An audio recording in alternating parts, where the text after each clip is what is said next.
2025年5月，美国金融市场风声鹤唳，美联储态度强硬，暂停了降息的念头，美债评级却被穆迪下调，百年 AAA 信用神话陨落，一系列惊悚疑问扑面而来。曾被视作史上最安全资产的美国国债，真的要宣告死亡了吗？这会比雷曼兄弟和中国恒大的倒闭更可怕吗？如今是否正处于一个让人一夜暴富或瞬间破产的危机时刻？如果现在不撤离，难道真有可能赔光毕生积蓄吗？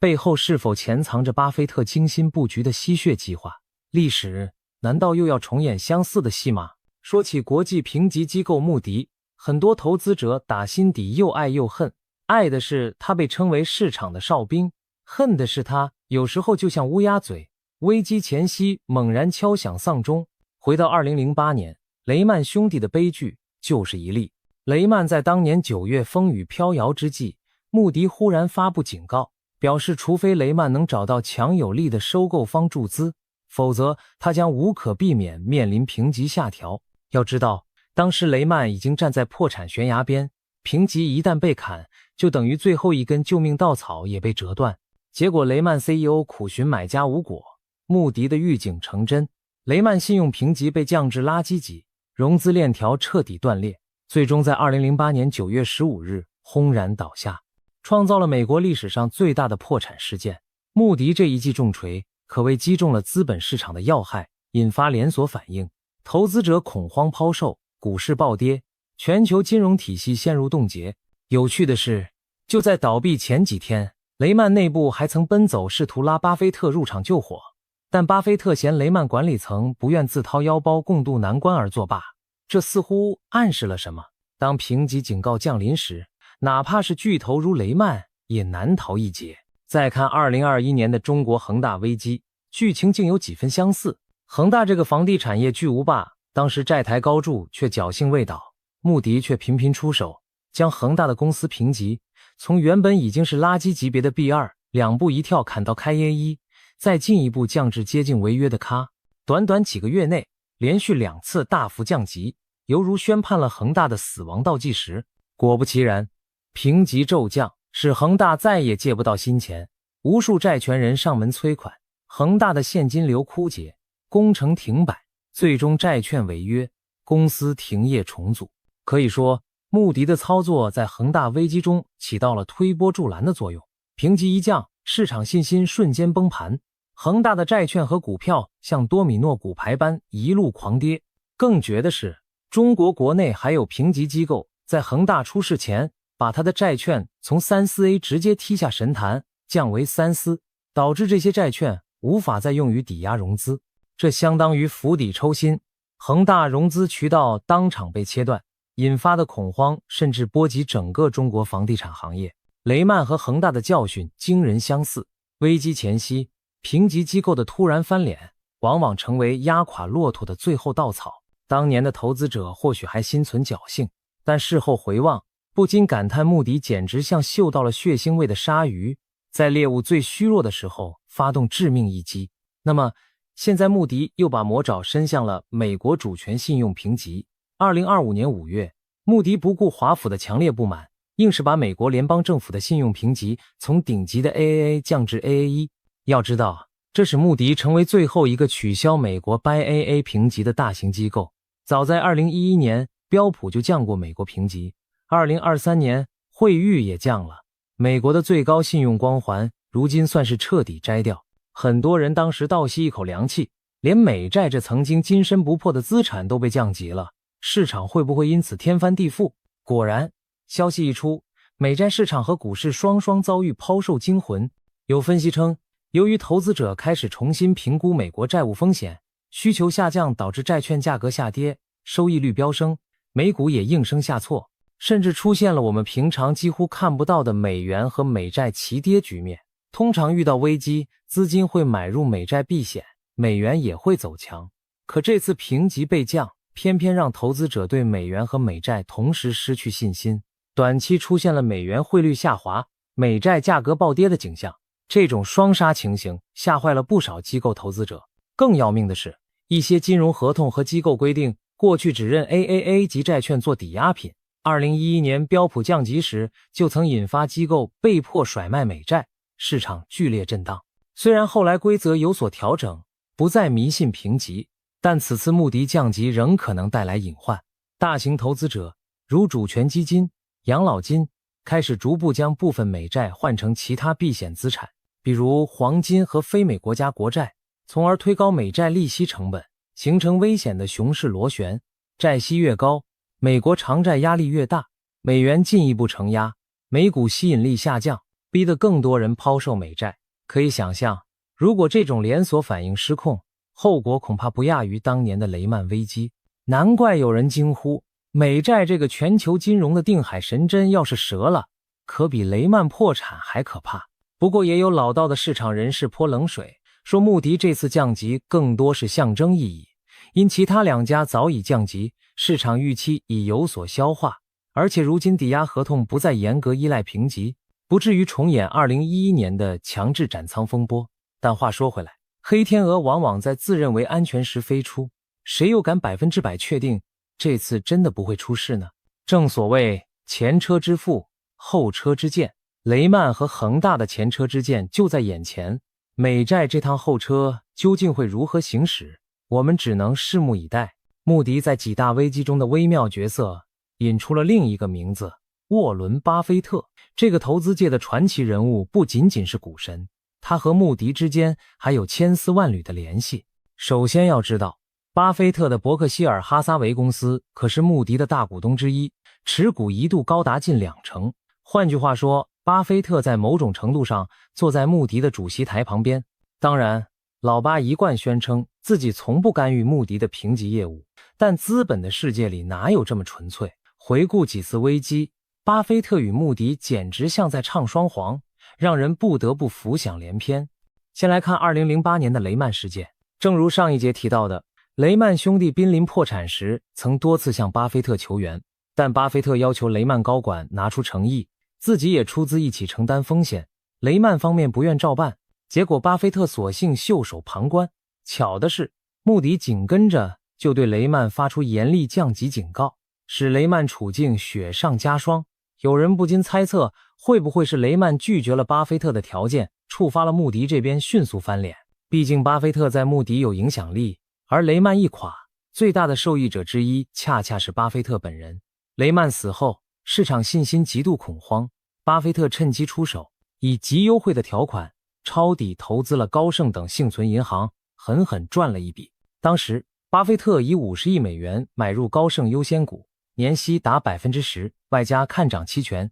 高盛为了稳住军心，不得不接受这笔吸血但救命的资金注入。试想，如果雷曼没倒，高盛等对手也不至于如此急需巴菲特的钱。所以坊间戏言，巴菲特见死不救雷曼，其实是等着渔翁得利。穆迪的突然降级，则像是配合巴菲特完成布局的一步棋，让雷曼彻底失去翻身机会，好让巴菲特安心捡便宜货。虽然这听起来有阴谋论色彩，但不得不说，结果上确实妙合神器，让人细思极恐。再看同样发生在2008年的另一幕，美国的债券保险公司危机。当时几家最大债券保险公司如 MBIA、MBAC 因为次贷损失命悬一线。巴菲特这边呢，恰好新成立了一家专门做市政债保险的公司，瞄准了人家的饭碗。他主动提出一个好心的方案，愿意帮这些公司分担优质业务，接手他们承保的市政债券，条件是他们得付出高昂费用，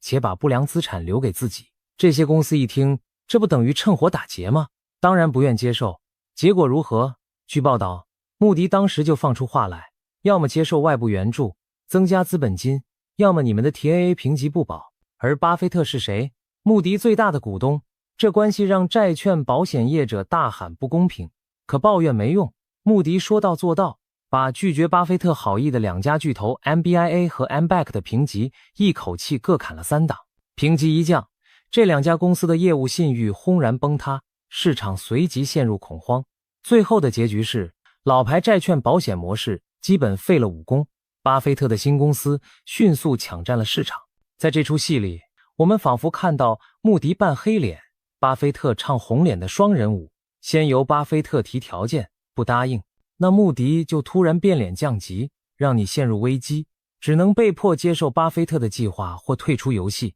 这难道不是评级危机抄底经典套路吗？无独有偶，2021年的恒大事件中也传出类似的传闻。当恒大陷入困境时，一些国际资本据说曾考虑低价收购其资产甚至整个公司，但开出的条件极其苛刻。恒大创始人许家印不甘心贱卖家业，选择硬撑，但穆迪等机构接连下重手，狂降其评级，把恒大逼到了绝境。最后恒大资不抵债，只能走上重组清算之路。许老板也痛失大部分财富，而那些准备抄底的资本反而有机会用更低的价格挑选恒大的优质资产。故事细节虽有待考证，但模式依旧似曾相识。当企业不接受大鳄开出的条件时，评级机构的冷酷报告就像一把达摩克利斯之剑，瞬间斩断它最后的生机。评级一出，危机爆发，大鳄们便从废墟中拾取便宜筹码。这难道真是巧合吗？或许正应了巴菲特那句名言的另一面，当别人恐惧时我贪婪。可是谁制造了别人恐惧？其中的奥妙发人深省。说到这儿，我们不禁要问，穆迪和巴菲特到底在下什么棋？或者更广泛的说，评级机构和华尔街资本巨头之间是否存在某种心照不宣的合作游戏？毕竟一个掌握市场话语权，一个掌握资金和资产，当两者目标一致时，真有能力翻云覆雨。在历史上，巴菲特并非唯一的幕后玩家，其他金融巨头也深谙此道，只是方式不同而已。但巴菲特因为形象亲民，投资风格稳健，反而容易让人忽视他在资本博弈中冷酷精明的一面。有人戏称老巴的投资策略是吸血鬼模式，平时静静潜伏，一旦闻到金融血液的味道，就现身收割最丰厚的回报。而评级机构则像他的探路尖兵或护法，时机成熟时帮忙敲打一记。虽然没有直接证据证明巴菲特指使穆迪降级谁，但历史一次次展现出的巧合让人不能不浮想联翩。谈完穆迪和资本大鳄的那些事，再把目光转向另一个重量级玩家美联储。美联储掌控着美元利率的方向，理论上它是制定规则的裁判，而市场利率，例如美债收益率，则是选手听哨声行事。然而在现实的金融江湖里，往往是裁判和选手相互影响，有时甚至傻傻分不清谁牵着谁走。这里就不得不提到一个经典辩证话题，美联储利率和美债利率到底是谁决定谁？按教科书说法，美联储通过调整联邦基金利率影响整体利率水平，从而影响中长期美债收益率走向。可市场不是被动的，人家有自己的小算盘。许多时候，市场大资金会提前行动，逼着美联储跟随，这就像是狗和尾巴的关系。正常情况下，狗摆尾巴，但有时候尾巴也能挥着狗跑。历史上有不少例子，早在1991年，华尔街就上演过一场操纵美债市场的丑闻。萨洛蒙兄弟公司非法大量吃进美国国债，甚至通过假名账户一度拿下某期国债发行量的 57%。 他们违反财政部规定的持仓上限，目的是垄断市场供应，以操纵价格，从中谋取暴利。结果事情东窗事发，引发轩然大波。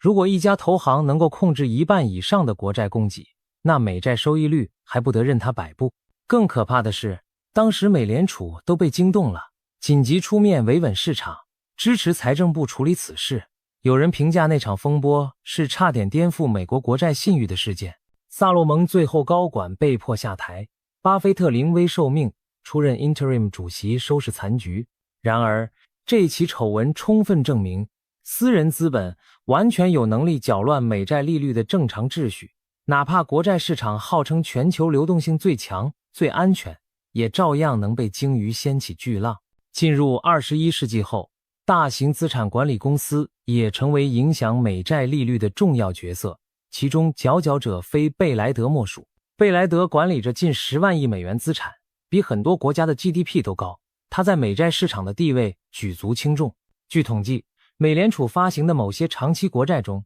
贝莱德和其基金客户持有的份额相当可观。可以这样说，贝莱德打个喷嚏，美债市场都要抖3抖。如果哪天贝莱德决定大举抛售长期美债，其规模之大，完全可能推高收益率，推低价格，给美国政府融资带来麻烦。而美联储为了金融稳定，往往不得不关注这些巨鲸的动向。事实上，华尔街早有共识，债市才是美联储的主人。当债券市场出现剧烈波动时，美联储经常被迫调整政策步调。例如2013年时任主席伯南克一句暗示缩减购债的表态，引发市场削减恐慌，长期美债收益率飙升，美联储最终不得不放缓收紧节奏。相反地，在2019年末到2020年初，美债收益率因为经济放缓，预期一路下行，市场甚至倒逼美联储重启降息周期。还有2020年3月的疯狂，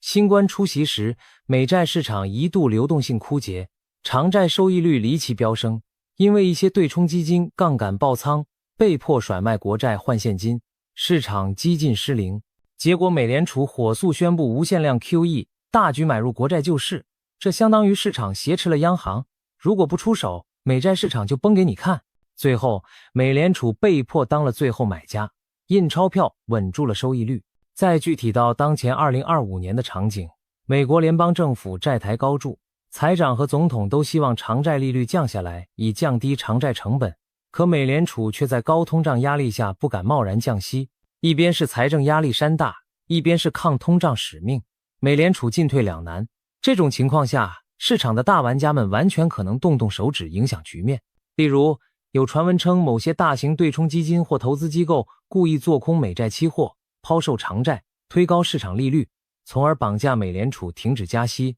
甚至尽早降息，否则政府和市场就要出大乱子。当10年期、30年期国债收益率直逼新高时，美联储内部压力剧增，不得不考虑政策转向。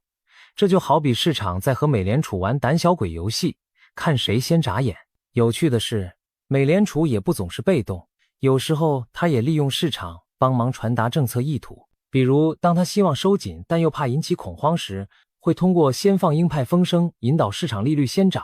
等市场消化后再正式行动，以减少冲击，反之亦然。于是我们经常看到美债收益率曲线的形状，长短端利率的变动，其实既反映市场预期，也在塑造美联储的选择，两者仿佛跳着扭捏的双人舞。说白了，在这个超大规模的金融舞台，美联储和私人资本既博弈又共生。私人资本可以通过集中买卖、散布预期来影响美债利率，从而影响美联储决策，而美联储的言行也深刻影响着资本的收益前景。二者有时相互利用，有时相互制衡。所罗门违规操纵国债被抓是极端案例，但他提醒我们，美债市场并非纯粹透明的自由市场，其中也有看不见的手在施力，而像贝莱德这样的巨无霸更是在台前幕后左右逢源。别忘了，美联储在2020年买企业债的时候，就是请贝莱德帮忙操作的，而贝莱德的创始人拉里·芬克等人与政府高层的互动频繁，甚至有人称其为影子中央银行。如此一来，你就明白，美联储不再是高高在上的独裁者，而更像走钢丝的演员，一边要维持市场信心，一边要防范资本施压过度。债市的脾气他不敢不理。正所谓市场预测美联储，而美联储也不得不跟着市场走。今年以来，美联储本想维持高利率抗通胀，但只要市场稍微出乱子，比如区域银行暴雷，美债被抛售太猛烈，美联储的语气就软一些，甚至考虑提前结束紧缩。这背后是不是有大玩家故意兴风作浪，我们不得而知。但可以肯定的是，在华尔街没有什么是纯粹偶然，投资老兵们深知其中套路，所以常常央行没开口，先看债市行不行。穆迪降级，美国主权评级这一枪已经打响，它引发的连锁效应正朝着复杂的方向演化。我们刚才提到了美元和美债双杀的苗头，那究竟会带来什么风险呢？让我们大胆设想一下最坏的情况。首先，所谓双杀指的是美元汇率和美债价格同时下跌，对应美债收益率上升。这在历史上极为少见，因为通常美元跌，美债会涨，外国资金寻求美债避险，或者美债跌，美元反而因为美国利率上升而走强。而同时下跌意味着投资者在抛弃美国资产，既不要美元也不要美债。这种场景基本只会出现在大家对美国财政信誉产生深深疑虑的时候。穆迪的降级正让部分投资者产生这种担忧，美国债务太高，财政失控，将来美元会不会大幅贬值，美债还不还得出钱来。虽然理性分析美元和美债违约的可能性微乎其微，但市场情绪一旦发酵，短期的行为可以很非理性。如果美元和美债一起遭抛售，会出现什么？美债收益率迅猛攀升，长期利率走高，这对美国经济是灭顶之灾。房贷利率、企业借贷利率都会随之上涨，房地产和商业活动急剧冷却，经济衰退风险上升。同时，美债价格大跌会让持有大量美债的机构，如各国央行、商业银行、养老基金等资产缩水，部分机构可能因杠杆问题被迫平仓，触发连环保证金追缴。举个例子，某大型投行用美债做抵押，借了款去投资，如果美债价跌太快，借款方会要求他追加抵押品，不然就强行卖债。这种技术性抛售会进一步加剧美债下跌，形成瀑布效应。而美元走软则可能引发资本出逃美国，避险资金涌入黄金、日元、瑞郎等传统安全港，加剧美元下行压力。美元一贬值，美国进口成本走高，通胀可能卷土重来，美联储想降息都不敢了，陷入进退失据的困境。可以说，双杀真的发生，那就是金融风暴级别的事件。不少华尔街老兵都把它视作最可怕的梦魇之一。眼下这种双杀趋势是否会完全形成，还是未知数。现在看到的是长端美债收益率持续走高，今年5月底30年期美债收益率重新突破 5%， 创下16年来新高。美联储坚持不降息，甚至可能更久维持高利率，这都给长债市场压力。而穆迪降级又是压在市场神经上的一根稻草。一些大型债券投资者已经表示会重新评估美债的避险地位，逐步降低持仓。国外方面，中国等主要海外持有国近年一直在减持美债，转而增加黄金储备等资产。如果这种趋势加速，美国将面临外部资金流入减少甚至流出的问题，而国内的银行和投资机构也许因为监管规则变化不被迫卖出美债，但市场预期一旦转向悲观，他们也可能选择不增持甚至减持。这就是为什么有人警告穆迪，此举可能引发美债定价滑坡的风险，投资者要求用更高收益率来弥补更高风险，美债价格就得跌到新均衡点。当然，我们也不宜过分夸大。有经验的分析师指出，与2011年的标普降级不同，如今金融系统抵御评级冲击的机制更健全了。很多合约已经不把评级当圣经，而是把美国国债明文列为合格抵押品，不管评级如何照收不误，所以不会像2011年那样，大家一夜之间因为评级下降被迫狂抛美债，引发瞬间暴跌。而且穆迪这次降级早有迹象，市场多少已经 price in。 果然，降级宣布后的市场反应虽然激烈，但还算有序，没有出现踩踏。甚至有业内人士如 Jim Bianco 就乐观地认为这次冲击无关紧要，毕竟穆迪只是追平其他机构评级，并不代表美国实际信用瞬间恶化。他认为重演2011恐慌的可能性不大。这番表态多少给市场吃了颗定心丸。不管怎么说，美债的避风港光环正在蒙尘倒是真的。一份路透的最新调查也显示，超过一半的债券策略师开始对美债的绝对安全性提出质疑，认为它不再像过去那样无可替代，需要为潜在风险定价。这可是在金融圈石破天惊的观念转变。想当年，美债零风险还是金科玉律，如今居然要讨论万一美国债务出问题怎么办。这种以前只存在于阴谋论的话题，不得不让人感叹时代变了。美元霸权和美债信仰若持续被侵蚀，全球金融版图都可能重塑。对普通投资者来说，这意味着过去闭着眼买美债吃利息的稳稳收益时代恐怕结束了。未来美债价格和汇率的波动可能都比以前大得多，暴涨暴跌也并非不可想象。在高杠杆和衍生品充斥的市场中，每一次剧烈波动都有人倾家荡产，也有人一夜暴富。真正的危与机并存的时刻或许正在降临，最危险的时候也往往是最大的机会所在。散户要避免成为炮灰，就必须看清局势，提前布局。这一点我们会在后面详细讨论。现在我们再把镜头转向国际，看看另一个耐人寻味的动态。巴菲特在东方的大动作以及日元这只沉睡多年的巨龙是不是要苏醒了。2025年的金融风云中，有一条被不少人忽视但意义重大的线索：巴菲特持续加码投资日本。老爷子近年来对日本情有独钟，早在2020年，他就悄然买入日本5大商社的股票，各拿了 5% 的股份。当时很多人不以为意，觉得不过是巴老分散投资，但随后剧情发展耐人寻味。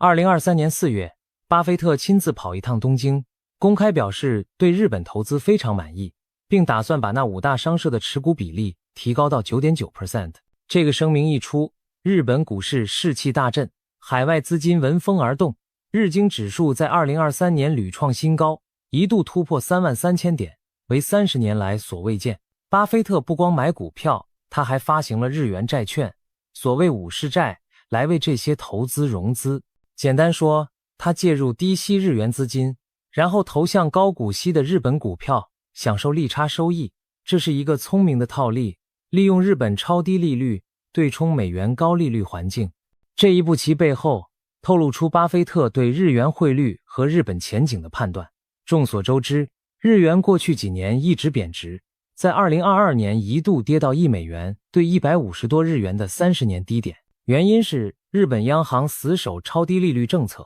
而美联储疯狂加息，日美利差扩大，资金纷纷涌向美元资产，日元被当作融资货币大量抛售。然而随着时间推进，风向正在转变，日本通胀终于起来了，央行开始释放信号，要逐步退出宽松。今年以来，日本央行已经结束了长期的 YCC 收益率曲线控制政策，允许日债利率上升，并小幅加息到 0.5 百分点。市场预期日本可能进一步加息至 0.75 甚至更高，这意味着日元利率差劣势缩小，日元资产吸引力在上升。同时美国这边利率已在高位，未来大概率是停止上行甚至下行，一收一放之间，聪明钱开始嗅到机会，日元或许要触底反弹了。事实上，从去年底到今年初，日元对美元已有一波反弹，从162的极端低点回升到145附近。日元的走势和消息面密切相关，每当市场憧憬日本央行更鹰派一点，日元就大涨；每当美国数据强劲，暗示美联储更鹰派，日元又回落。但总体而言，日元长期贬值的势头似乎在减缓甚至逆转。巴菲特无疑早就察觉了这一趋势，他增持日本股票，相当于大举换仓部分资产到日元计价。虽然他借了日元债有对冲，但如果日元大涨，对他来说可能还赚汇差。当然，日元升值也会提高他还债成本，但他的投资收益可能更高。更重要的是，他这种动作带动了全球资金对日本的兴趣。要知道，日本市场沉寂多年，许多股票价值被低估，巴菲特的背书让无数投资者重新审视日本这片价值洼地。于是一时间外资大量流入日本股市、债市，日元需求也稳步上升，这无形中对美元形成了一种资金反吸。过去是日本人买美国债，日本央行和养老金是美债最大海外持有者之一，可现在日本加息预期下，本国债券收益更好了，何必要冒汇率损失去买美债？甚至一些美国和国际资本也愿意借美元买日元资产，或直接转换货币。这种流向变化，假以时日，可能演变成套利资金大撤退。当初大家借低息日元去买高息美元资产，如今日元息提高，美元息见顶，那些巨额日元套利交易 Yen carry trade 就会逐步平仓。平仓过程就是把美元资产卖掉，换回日元归还贷款。这将带来2个效果：美元资产下跌，比如美债、美股遭抛售，日元快速升值。历史上，这种反向涌动往往伴随着全球市场动荡。典型案例是1998年亚洲金融危机和2008年金融危机期间，日元都出现过骤然飙升，因为大量套息交易被迫退出，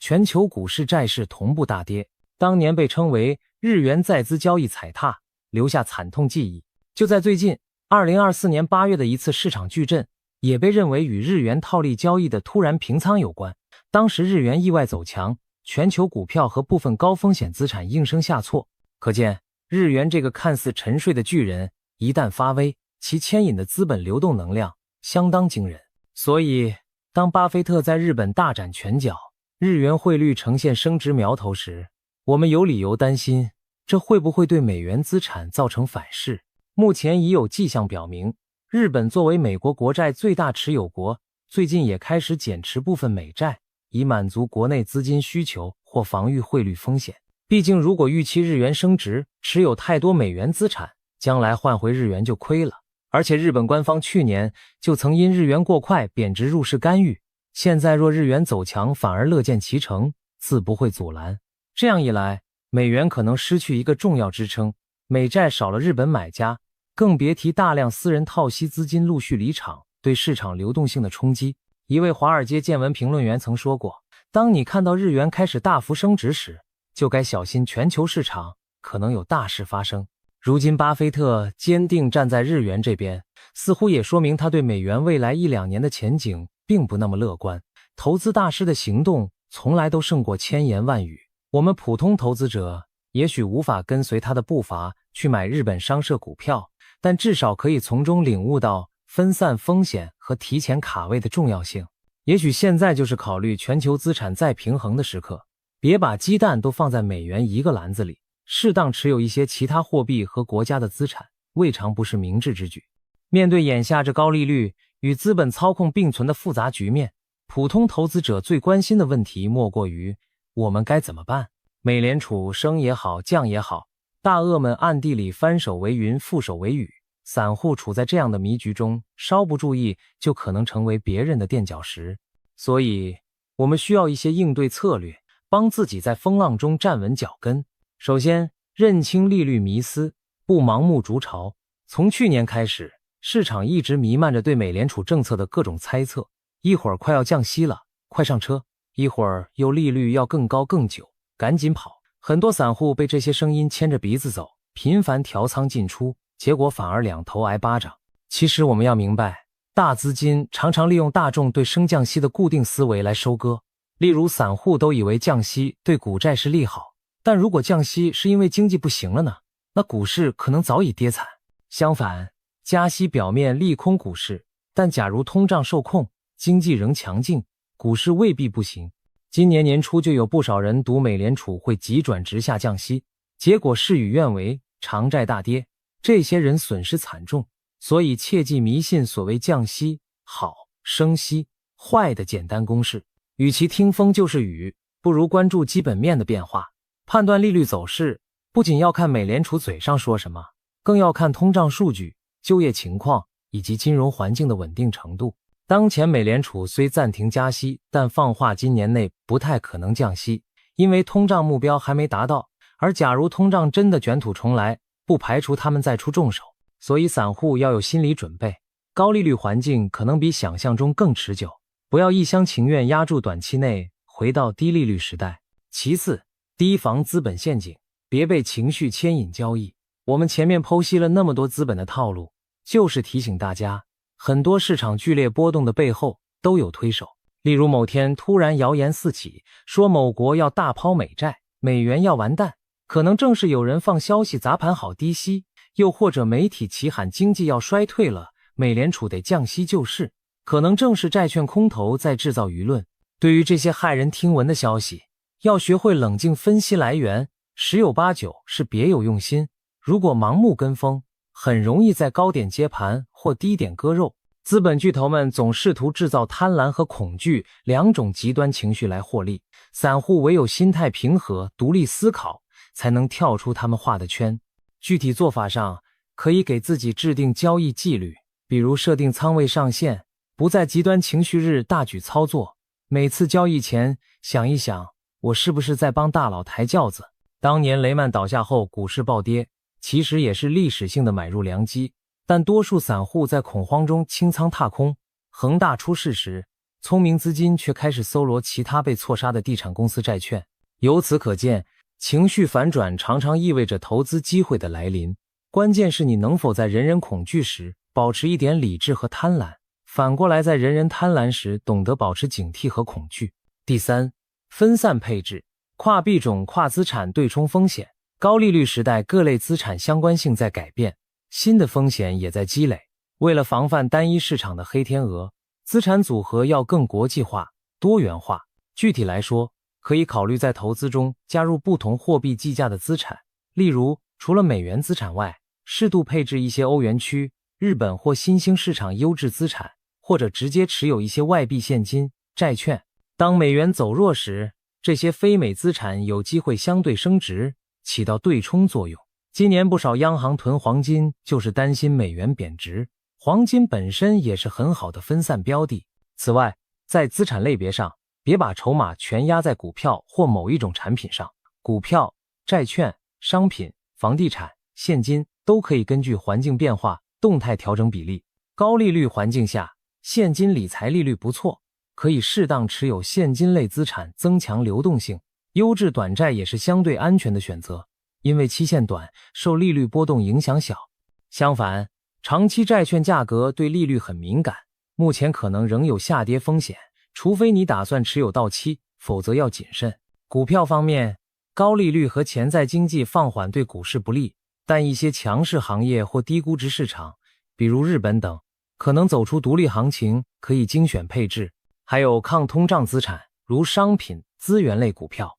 万一滞胀来袭，可以部分弥补损失。总之就是要有平衡，不要押宝一处，也不要赌单边行情，这样即使某个方向踩雷，整体也不至于伤筋动骨。第四，掌握节奏，留有后手。面对多变的宏观局势，投资要讲究进退自如。在高波动时期，保持一定现金或流动性仓位尤为重要，因为机会往往在风暴中。例如，如果真的出现市场恐慌暴跌，优质资产被错杀，那手中有现金的人就有子弹可以逢低吸纳，实现财务腾跃。巴菲特之所以总能抄到底，就是因为他平时不满仓冒进，而是在别人疯狂时谨慎布局，于是别人恐慌抛售时，他有足够现金接盘。同样道理，我们散户哪怕资金不多，也应当学会做时间的朋友，平时留点余力，等待真正划算的买卖。切忌加杠杆赌博，因为高利率下融资成本高，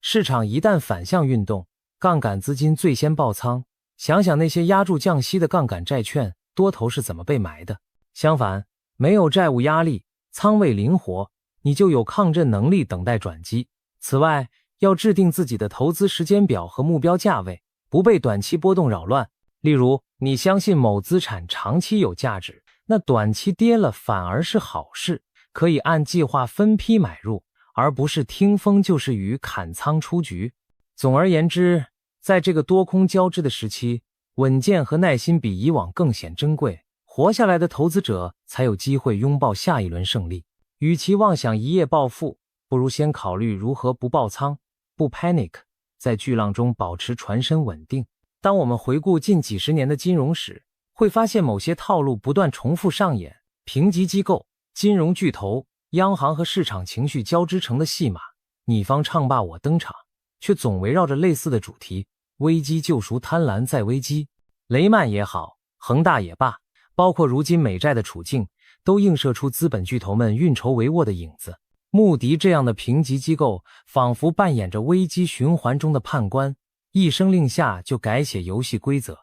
巴菲特等资本大鳄则是不动声色的玩家，在别人绝望时鲸吞产业，在天下太平时悄然撤退，等尘埃落定，他们已然收割完毕，留下散户在废墟上懊恼不已。正所谓几家欢喜几家愁，金融市场从不是一个平等的竞技场。巨头们凭借信息优势、资金优势，可以制造闭环，先通过评级等手段引发危机，接着趁低吸纳资产，最后等局势恢复再独占鳌头。而普通人往往成了这个循环里的牺牲品，在峰顶接盘，在谷底割肉，一再重复。难道我们就只能认命当一辈子韭菜吗？倒也未必。历史虽然在轮回上演，但散户并非全无胜算，关键在于吸取教训，保持清醒。每一次巨头收割韭菜前，其实市场都会留下一些蛛丝马迹，例如评级突然转向，舆论极端偏激，某类资产被爆炒或极度冷落，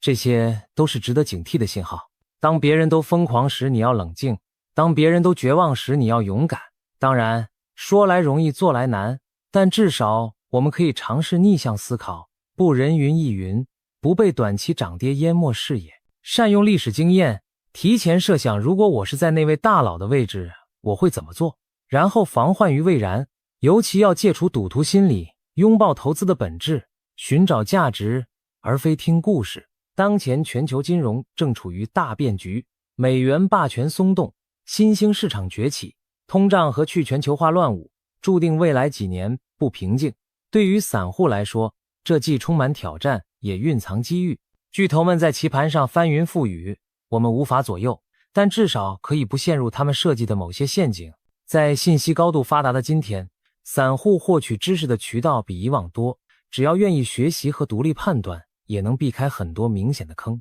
或许我们无法像巴菲特那样在危机中豪掷几十亿抄底，但起码可以做到在市场狂热时保持理智，不沦为最后的接盘者。财富重洗牌的时代，考验的是每个人的定力与智慧。记住，永远不要低估人性贪婪与恐惧的力量，也不要低估自己穿越噪音的能力。历史的剧本不断重演，但并不意味着结局不能改变。正所谓魔高一尺，道高一丈，只要我们时刻警醒，勤于思考，散户也能在巨头游戏中找到自己的立足之地。当风暴过去，或许你会惊讶地发现，原来自己也熬过了最黑暗的时刻，并抓住了那个改变命运的机会。相信历史，但更要相信自己，在金融浪潮中奋楫前行。